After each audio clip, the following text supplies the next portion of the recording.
अनारसे बनवण्यासाठी 7-8 दिवस थांबण्याची काही गरज नाही. 2-3 दिवसातच आपले अनारसे बनवून तयार होतील. इथे मी 1 किलो राशनचा तांदूळ घेतला आहे. त्याला मी 2 पाण्याने स्वच्छ धुवून घेतले. धुवून घेतल्यानंतर झाकण ठेवून 1 दिवस भिजण्यासाठी तांदूळ ठेवून दिलेत.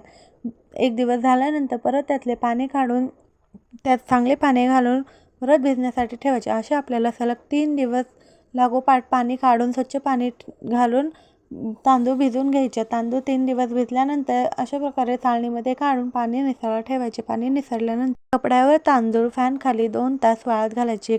तांदूळ जास्त कडक नाही वाळवायचे. अशा प्रकारे हाताला थोडेसे दाणे चिकटतील ह्याप्रमाणेच तांदूळ वाळवायचे. त्यानंतर लगेचच एक मिक्सरच्या भांड्यामध्ये तांदूळ घेऊन अशी बारीक पीठ करायचे आणि पिठात चाळणीने असे चाळून घ्यायचे. जी कणी राहील ती परत त्या तांदळामध्ये घालून मिक्सरच्या भांड्यात बारीक पीठ करून घ्यायचं. इथे मी बरोबर 6 वाट्या तांदळाचे पीठ घेतल्यात. 6 वाट्याला 2 वाटी गूळ खिसून घेतला आहे. हे प्रमाण अगदी अचूक आहे.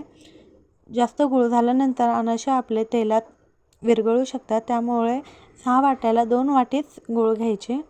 मिक्सरच्या भांड्यामध्ये थोडंसे तांदळाचं पीठ आणि थोडासा गूळ घेऊन मिक्सरमधून फिरवून काढायचं. म्हणजे आपला गूळ पिठामध्ये चांगला मिक्स होतो ना. अशा प्रकारे असं पीठ मळून 1 दिवस 1 रात्र पीठ भिजायला ठेवायचे.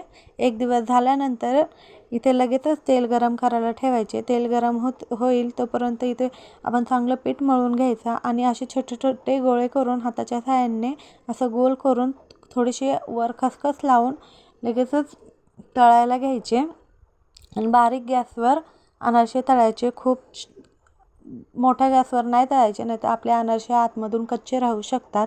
अशा प्रकारे सर्व अनारसे करून पहा, खूप छान होतात. नक्की एकदा करून पहा. रेसिपी आवडल्यास व्हिडिओला लाईक, शेअर, सबस्क्राईब करायला विसरू नका.